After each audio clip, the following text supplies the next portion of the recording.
Hey there people, how's it going? It's Atto here from Savvy Wallet. I just quickly wanted to apologize for my energy last week. It really wasn't up to scratch, it was a long week at work and my energy was low, but there's no excuses.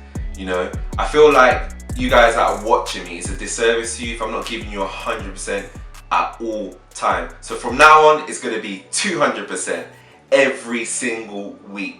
So today, I'm going to be talking about 7 high-paying work-from-home jobs that you can do working from home, obviously. And these jobs are in so many different sectors. It's become more and more common to work from home and to have that flexibility to work from home because people have got kids, people need to have flexible hours. Not everybody wants to wake up at 7 a.m. every day, that's just like, who wants to do that? Who wants to wake up at 7 a.m. every day? It's also not becoming that important to be in the office all the time. You don't need to see the people that you're working with all the time. And coupled with the fact that a lot of people have laptops, a lot of people can access, video services that are free and reliable. And with COVID, some of us have been forced to work from home indefinitely. Unfortunately, there are some people that can't work from home. So if you're looking for a career change or if you're looking for a new role, make sure to watch this video to the end, just in case you find a role that's suitable for you or that's suitable for your friend. Now before we get into the video today, if you are enjoying the amazing content, yes it's amazing, that I'm providing you with, make sure to hit the subscribe button below and also hit that bell notification next to it. So let's get into it. Right, so the first role is very familiar with a lot of people. It's what's enabling you to watch me today, and it's what enables us to use Instagram, Twitter, you name it, and that's a developer. And most people know what developers do. They code, right? They build websites, applications, toolkits, you name it, right? And I'm not going to go too much into depth of what their role is because I'm not a developer. Their average salary is quite good. For a junior developer, it's about 35k. For a senior developer, the average is about 50k and it can go up to about 80k. So oh my gosh, they can earn a great living, right? So getting into coding is actually straightforward these days. There's a lot of free courses out there. You can even get a degree in computer science and go through that, but even then you don't need to actually have a degree in computer science to get into coding. What you need to do is show an aptitude in coding, right? So you can try out free courses, see if you like it, and if you do like it, why don't you move into this career? I work with so many developers in so many different countries, from Poland to Scotland to India, because all you need, like I was saying before, is a laptop and a great interconnection, and that is it. You don't need anything else to be able to develop against what somebody needs, right? So let's move on to the next role. The next role is project manager. Again, I also work with project managers, and they generally, as they say, manage a project. They look after the budget, they report upwards into your senior stakeholders, and they just make sure that everything is running smoothly for the project because they're accountable for it ultimately. Now their average salary is a bit higher than a junior developer is. Their average salary is about 41k, but it can go up to a whopping 90k. So they can almost earn more than 6 figures being a project manager. And there's project managers in so many sectors, from construction, from IT to aerospace, anything. And in this, again, you don't need to have experience or have studied project management to get into it. You just need to have experience in a certain area and are willing to transition. It is very possible to get into a project manager role from the junior level, and I do know people that have managed to do that. Now the next role is a little bit more unique, and you'll see again why that is. It's a content quiz developer. Now guess what they do? They develop quizzes and exam questions for A-level students and GCSE students to help them learn that subject in depth and enable them to prepare for exams. And again, all you need is a laptop, being able to develop your questions, and that's it. You don't actually need any FaceTime with anybody to be able to develop questions, right? All you need to do is just be able to validate that with something, and that doesn't require face-to-face meeting. All you need to know to be able to do this job is know a subject really, really well. So that's maths, English, geography, you name it. If you know it really well, you can just help to develop these questions. So the salary for this on an hourly basis is from 15 to 30 pounds. So they can basically earn up to 55k a year. Crazy, right? So let's move on to the next role. So the next role I have is online tutoring, which is again very similar, but in this one you're doing one-on-one time with a student in the subject area that you're great in, right? So again, this could be English, maths, or IT, or anything like that. And that's all you need. You don't need to have tutoring experience to be able to be a tutor. You can do your own hours, you can do part-time hours, and again, all you need is a laptop, being able to use, Skype, Zoom, or whatever you need to communicate with that student. And the salary is very similar, 15 to 30 pounds per hour, and I've seen some paying even 50 pounds an hour.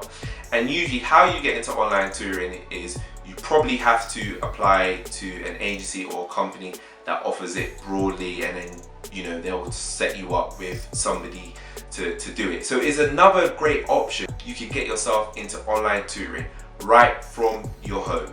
Now, social media is very important.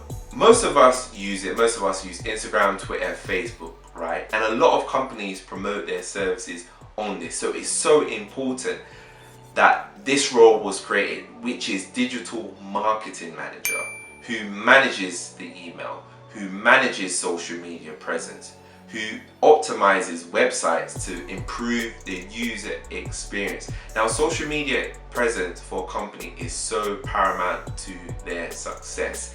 And this is how social media influencers get paid so much, because a lot of us are on there consuming content and entertainment. So companies need digital marketing managers to be able to excel their profile online. Now imagine you was buying from a company and they didn't have a social media account. You might feel like, look, this company's not trusted, I don't want to use them. So this is why this role is so important. For these roles, they're fetching up to 50k or more for this, right? It's such a great role. So if you're into social media, you love creating content, this might be a role that you could do potentially for yourself. So if you've got an Instagram account and you've got a lot of followers and you're doing so well on it, this could be another role that you can potentially do. Any of these roles potentially could be side hustles, especially the online tutoring. Now the next role is one that I do personally myself. So it's a business analyst. So in a nutshell, a business analyst works with their stakeholders to basically understand what their needs are and it helps them to deliver their needs. So that's what it is in a nutshell, just giving you the basic example. I've been a business analyst for 6 years and it's very, very, very fulfilling. I love my job.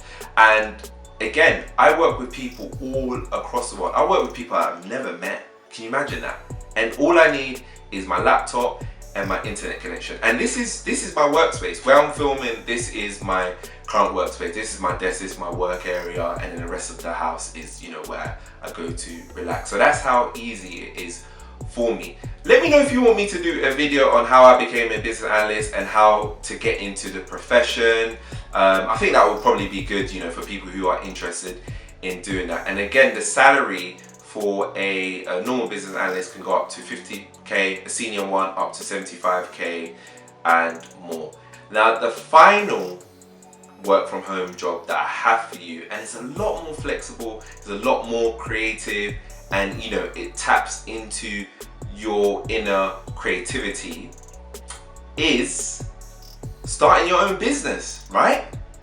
What better job than starting your own business in something that you're really passionate about, in a sector that you love, and on your own terms. Again, all you need to do this is a laptop and a reliable internet connection to be able to start your own business. And that can range from buying or selling products, creating your own product, selling services, right? So there's so much that you can do with it, and I feel like it's such an untapped opportunity. Even if you want to do it part-time, I think it's well worth it, especially in this pandemic, right? There is something for everyone.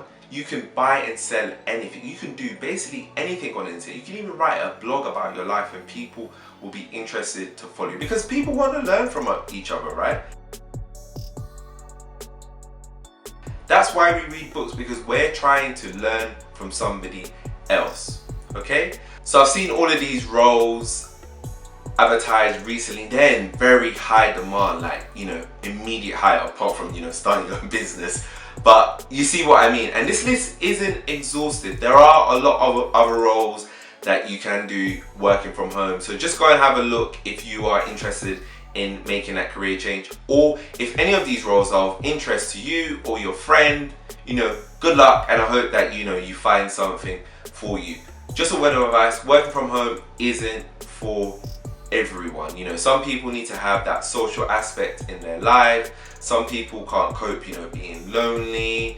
Me personally, I've gotten used to work from home. I've been working from home for the last 2 months, and to be fair, what's worked for me is getting myself into routine. So waking up early, you know, having a shower, having a breakfast before my meetings, and then just basically setting calendar reminders of things that I need to get to throughout the day. That's what helps me.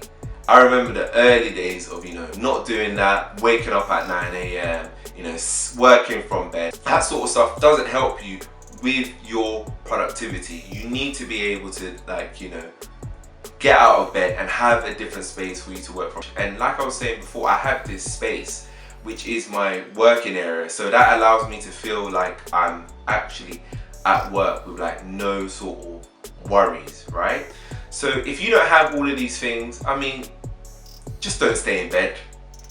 Sit on the sofa, maybe sit at a dining table. You know, that will be a lot better than sitting in bed, because bed is where you rest. You don't want to have to feel anxious when you're in bed. That's like the worst feeling, right? So that's all I have for you today. I hope that that was informative for you, and that you'll be able to like look into it more if you're interested, or share it with like a loved one or a friend. If you like this video, give a thumbs up, and let me know if you're working from home and, you know, what works for you, you know, what doesn't work for you, you know, what your experience is like. And yeah, follow us on Instagram and Twitter, and I will speak to you later.